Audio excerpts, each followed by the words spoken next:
안녕하세요, 닥터진입니다. 제가 유튜브 시작하면서 병원 홍보하려는 것처럼 보이기 싫어서 다른 분들처럼 오픈 채팅방이나 인스타그램 이런 거 없이 댓글로만 여러분들과 소통을 하고 있는데요. 그러다 보니까 새로 올라오는 댓글은 유튜브가 저한테 알려주기 때문에 쉽게 답을 해드릴 수가 있는데, 대댓글에 대해서는 다 알려주질 않아요. 그래서 대댓글에 대해서 미처 답을 드리지 못하는 경우가 많은데, 이번 기회에 죄송하다는 말씀 드릴게요. 그리고 여러분들 댓글 보고 답을 다는 일들이 저한테 너무 중요한 일상이 돼버렸어요. 너무 감사드립니다. 이전에 제가 안검하수 눈매 교정에 대한 영상들을 올려드렸던 것이 있는데요. 이 영상들을 올리고 나서 여러분들께서 적어주신 댓글들을 보니까 닥터진이 아주 중요한 것을 놓치고 있었더라고요. 저는 눈매 교정이라는 수술이 어떤 수술인지 여러분들이 대충 어느 정도는 알고 계실 거라 생각했거든요. 그런데 여러분들의 댓글들을 보니까 눈매 교정이라는 용어가 주는 그 느낌 때문인지 여러분들이 이 수술에 대해서 잘못 이해를 하고 계시는구나 하는 생각이 들었어요. 첫 번째는 요즘에 눈 상담 가시면 거의 대부분 병원에서 무조건 눈매 교정 같이 하라고 하는 곳이 많기 때문에 여러분들이 쌍꺼풀과 눈매 교정이 같은 수술이라고 생각하시는 분들이 생각보다 많으신 것 같더라고요. 이런 댓글들을 보면 여러분들이 눈매 교정을 쌍꺼풀 수술과 얼마나 많이 혼동하고 계신가 하는 것을 알 수 있어서 좀 착잡하더라고요. 두 번째로는 눈매 교정이란 말 때문에 여러분들로 하여금 눈을 예쁘게 또는 비대칭을 교정해주는 그런 수술이라는 착각을 불러일으키게 하는 것 같아요. 닥터진이 상담을 하다 보면 내가 수술을 하나 더 하면 그만큼 더 예뻐지겠지? 이렇게 생각하시는 분들이 많으시더라고요. 특히 좀 나이 어린 분들의 경우 그런 생각을 더 많이 하시는 것 같아요. 이런 분이 닥터진한테 상담 오셔서 눈도 커지고 예뻐지고 싶어요 이렇게 말씀하셨을 때 그냥 쌍꺼풀만 하시면 될 것 같아요 이렇게 말씀을 드리면 듣는 분 입장에서는 너무 심심하고 뻔하고 특별한 게 없네 이렇게 생각하시는 것 같아요. 그런데 다른 병원에 갔더니 이거 해라 저거 해라 하면서 처음 들어보는 다양한 신기한 용어 들이대면서 요즘 이게 대세인데 이것도 몰라요? 눈매 교정을 해야 더 예뻐져요 이런 얘기를 들으면 그런 말에 더 솔깃해 하시는 것 같아요. 아무리 그분을 위해서 말씀을 드려도 소용이 없는 분은 이분은 나랑은 인연이 안 될 뿐이구나. 닥터진은 그냥 그렇게 생각해요. 이 눈매 교정이란 용어가 주는 달콤함 때문에 많은 오해를 불러일으킬 수 있다고 생각해서 닥터진은 평소에는 눈매 교정이라는 용어를 잘 사용하지 않아요.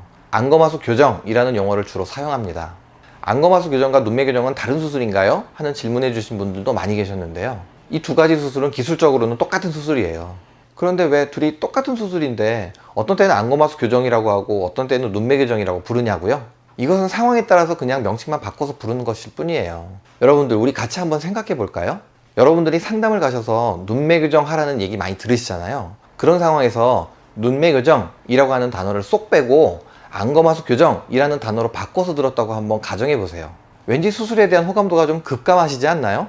별로 하고 싶은 생각이 안 드실 것 같아요. 왜냐하면 안검하수 교정 그러면 왠지 내가 무슨 질환이라도 갖고 있는 것 같고 내가 보기엔 그렇게까지 심한 증상이 있는 것 같진 않은데 그래서 그 수술하란 말에 대해서 좀 거부감을 가질 수 있을 것 같아요. 하지만 눈매 교정이라고 하면 왠지 눈이 더 커지고 예뻐질 것 같고 안 하면 안 될 것 같고 그런 느낌을 좀 주잖아요. 예전에 어떤 연예인분이 눈 수술하고 나서 그때는 오히려 눈매 교정이라고 안 하고 그 수술의 필요성을 강조하기 위해서 반대로 안검하수 교정을 했다고 막 그랬었던 적이 있었잖아요. 눈매 교정이라고 하니까 안 이쁜 눈을 예쁘게 비대칭인 눈을 대칭으로 교정해 준다거나 그런 의미로 설명하는 병원들도 많은데 눈매 교정이란 수술은 그런 것을 의미하는 수술이 전혀 아니에요. 그건 쌍꺼풀 수술만으로도 충분해요. 그러다 보니 이렇게 설명해 주는 병원도 있다고 하시더라고요.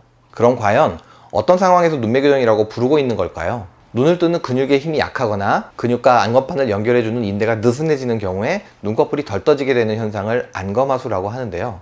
안검하수의 정도는 다음과 같이 나눠볼 수 있어요.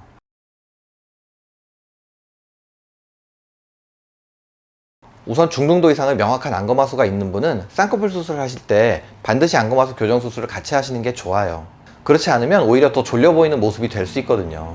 닥터진의 경우는 경증의 안검하수가 있으신 분이시거나 실제 눈 뜨는 힘이 전혀 아무 문제가 없는데 단지 눈을 좀 살짝 뜨는 습관이 있으신 분들의 경우에는 교정 수술의 여부는 전적으로 환자분의 선택에 맡기고 있는데요. 우선 이 방법을 먼저 시도해 볼 수 있어요. 이마를 움직이지 않도록 잡으시고 눈에 힘을 줘서 부릅뜨는 연습을 해보세요. 이런 눈 뜨는 연습은 쌍꺼풀 수술을 하신 분이 붓기를 빨리 빠지게 하는 데에도 제일 좋은 연습 방법이에요. 이 연습을 한 달만 꾸준히 하시면 실제로 눈 뜨는 힘이 강해져서 눈이 커질 수 있어요. 눈매 교정 수술이라는 것은 경증의 안검하수가 있는 분이나 눈을 좀 살짝 뜨는 습관이 있는 분에게 결국은 안검하수 교정수술을 하는 거예요.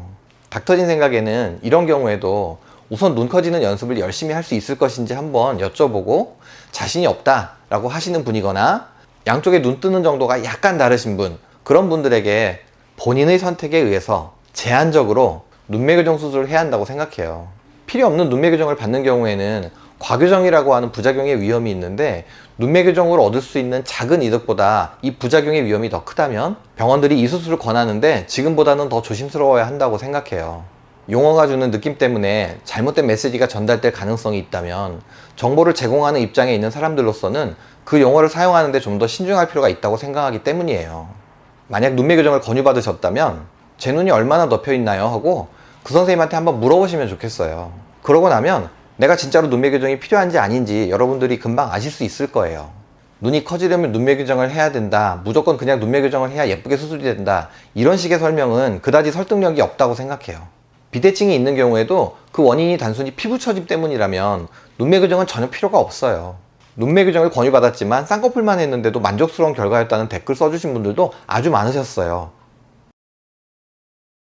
실제로 요즘처럼 무조건 눈매 교정을 권유받기 전에 예전에 수술 받으셨던 분들이나 닥터진처럼 꼭 필요한 분들 아니면 교정 수술 자체를 권하지 않는 그런 병원에서 수술하신 분들은 그럼 지금 다 졸려 보이거나 눈이 작거나 해야 되는데 전혀 그렇지 않거든요. 여러분들 상담 다니시면서 몇 군데 중에 몇 군데 병원에서 눈매 교정 권유받으셨는지 댓글로 한번 경험을 적어봐 주세요. 이런 정보를 함께 공유하는 게 현 상황을 이해하는데 도움이 될 것 같아요. 그리고 수술 하나 더 한다고 그만큼 예뻐지는 것 절대 아니고요. 필요 없는 수술을 하는 순간 행복 끝, 불행 시작이에요. 적어도 닥터진 구독하시고 시청해주시는 여러분들께서는 이런 유혹에 쉽게 넘어가지 않으시겠죠?